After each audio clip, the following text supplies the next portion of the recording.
Dans une précédente vidéo consacrée à l'éventualité de voir Abdelmadjid Tebboune nommé comme ambassadeur d'Algérie à Paris son directeur de cabinet Boualem Boualem, je vous disais que cette décision était subordonnée actuellement à un arbitrage du dictateur algérien. Je suis aujourd'hui en mesure de vous révéler l'identité de l'autre personne susceptible de devenir le nouvel ambassadeur d'Algérie en France. Enfin, je vais citer toutes les options qui se sont posées devant Tebboune. Il y avait jusqu'à la semaine dernière, selon mes sources algéroises et françaises, Abdelaziz Khalef, ancien directeur de cabinet de Tebboune. Il a 82 ans et de plus, il aurait tout simplement décliné la proposition. La deuxième option est celle déjà évoquée de Boualem Boualem, l'actuel directeur de cabinet de Tebboune. Boualem Boualem sait qu'en cas de chute de Tebboune ou en cas de mort du dictateur algérien, les couteaux vont s'aiguiser et Boualem risque de connaître le même sort, je donne une image évidemment, que le mouton de l'Aïd.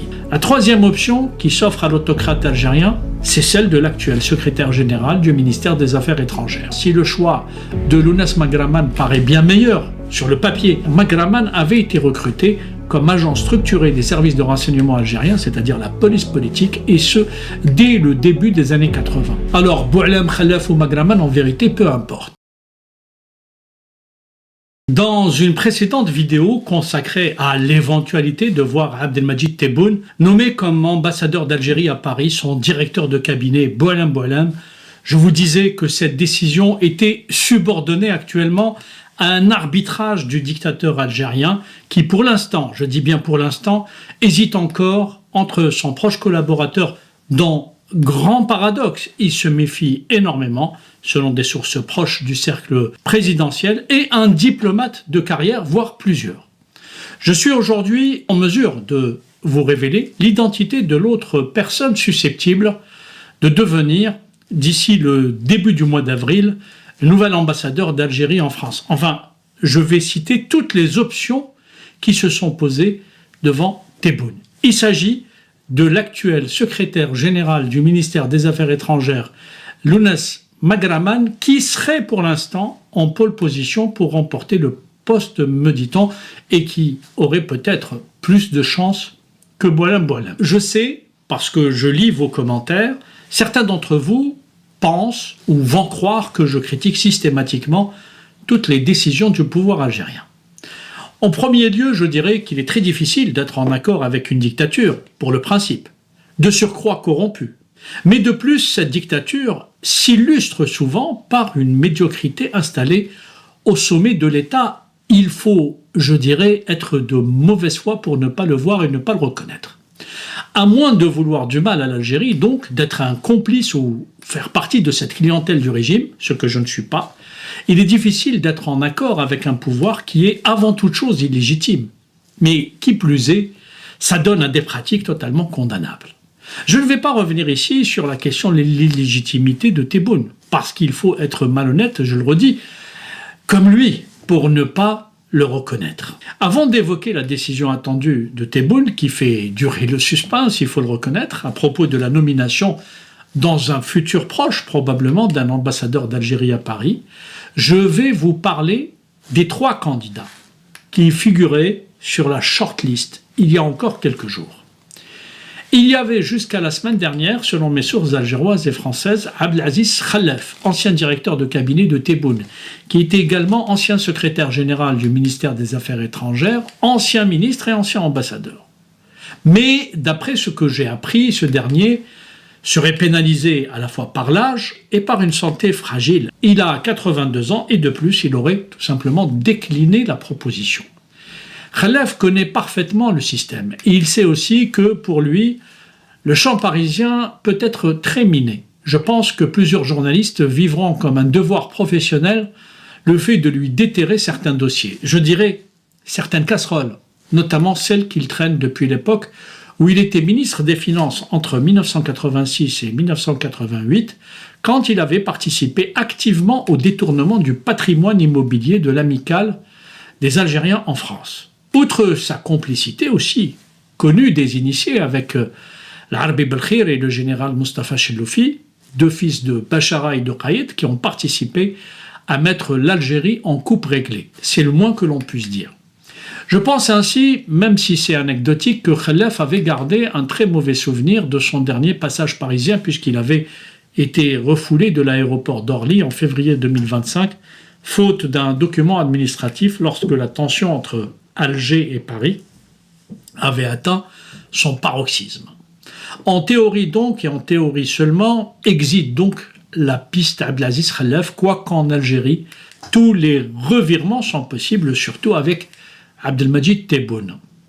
La deuxième option est celle déjà évoquée de Boualem Boualem, l'actuel directeur de cabinet de Tebboune, sujet auquel j'ai consacré une vidéo que je vous invite à voir pour comprendre l'ensemble du contexte.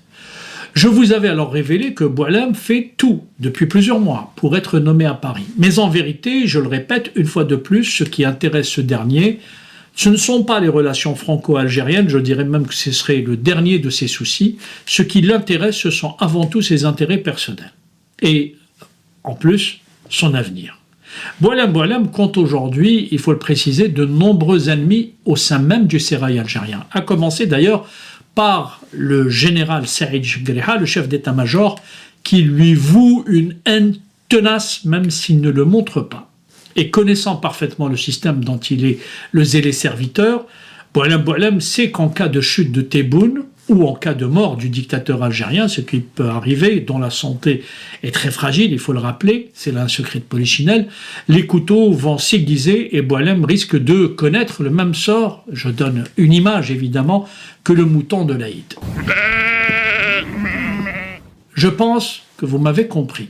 Et même si la décision n'est pas encore prise, Tebboune continue de se poser des questions au sujet d'une probable nomination ou pas de Boualem Boualem à Paris. La troisième option qui s'offre à l'autocrate algérien, c'est celle de l'actuel secrétaire général du ministère des Affaires étrangères. Évidemment, si le choix de Lounès Magraman paraît bien meilleur sur le papier que celui de Boualem Boualem, il n'en demeure pas moins que plusieurs sources au sein du ministère algérien des Affaires étrangères estiment que le personnage traîne tout de même plusieurs casseroles. Ce que même les autorités françaises, de l'aveu de certaines de mes sources, savent pertinemment. À la fois des casseroles, je dirais, très personnelles et d'autres liées à des affaires d'argent. Il est vrai que ce diplomate est moins connu du grand public que les deux précédents. Je vais donc donner quelques éléments biographiques à son sujet. Lounès Magraman est donc un haut fonctionnaire du ministère des Affaires étrangères. Il est né le 1er juin 1961 à Khmis Rachna, dans la wilaya de Boumerdès. Il est marié et père de 3 enfants. Ça, c'est pour l'état civil. Et ce diplomate de carrière a gravi les échelons grâce à un opportunisme rarement égalé. Et vous allez comprendre pourquoi j'affirme les choses de cette manière.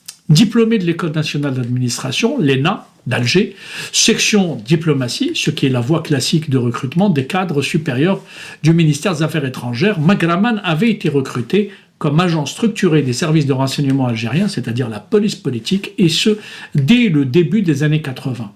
À l'époque déjà, les services, très friands en matière d'espionnite, je dirais, avaient besoin de relais, c'est-à-dire des agents, d'abord au sein de l'ENA, ensuite à l'intérieur de l'administration algérienne, pour surveiller avant toute chose les étudiants d'une part, afin de dresser les profils des uns et des autres, puisque futurs fonctionnaires, et par ailleurs les fonctionnaires attitrés. Vous comprenez bien que lorsque les services algériens recrutent Magraman, ce n'est pas pour faire de lui un maître espion, mais tout simplement un petit agent, je dirais, dont la mission première est de surveiller ses collègues. C'est dire que lorsqu'il intègre le ministère des Affaires étrangères algérien vers 1984, Lounès Magraman est chargé, oui, de surveiller ses collègues. En contrepartie, ce que la sécurité militaire faisait toujours, elle assurait une carrière, voire parfois une voie royale, dans l'administration pour les plus dociles. Ce fut son cas, et c'est ainsi qu'il a pu se construire une, je dirais, carrière, malgré un niveau pas très reluisant, et ce, de l'avis de tous ses collègues.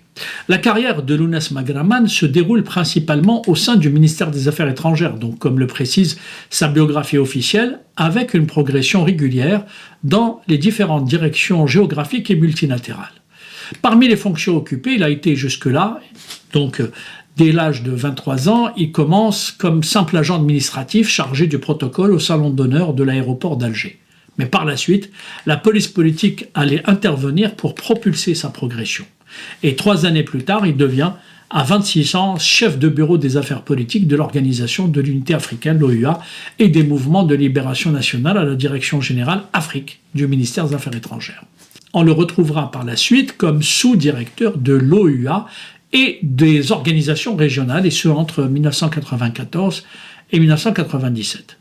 Par la suite encore, il sera directeur Afrique au ministère des Affaires étrangères, et ce entre 1997 et 2001.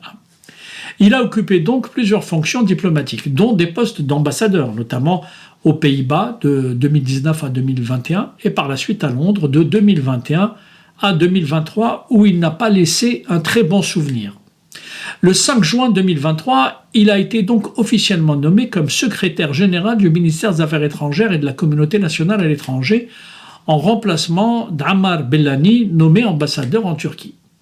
Depuis cette date, il est décrit, notamment par les consuls et les consuls généraux, comme étant celui qui fait la pluie et le beau temps en termes de nomination à l'étranger. Jamais sans contrepartie, précise l'une de mes sources. À vrai dire, plusieurs voix parlent d'un vrai nabab qui aurait privatisé à son seul profit le ministère algérien des Affaires étrangères, tirant un bénéfice personnel quasiment de chaque nomination. Un ancien cadre retraité depuis peu de temps affirme même que pour être nommé consul ici ou là, il ne faut pas être compétent. Il faut être tout simplement dans les bonnes grâces de Magraman. Ce dernier demande toujours, semble-t-il, une contrepartie pour rendre service à ses collègues. Sauf si c'est un général qui l'appelle tempère, un connaisseur du sérail algérien. Fermez les yeux et imaginez-le donc à Paris. La ville lumière, prisée par les caciques du régime, notamment ceux qui y ont installé leurs intérêts personnels, qui s'y soignent, voire qui renseignent les services français, pour dire les choses clairement. Oui, je sais, dans l'histoire qu'on vous raconte, c'est moi qui trahis l'Algérie.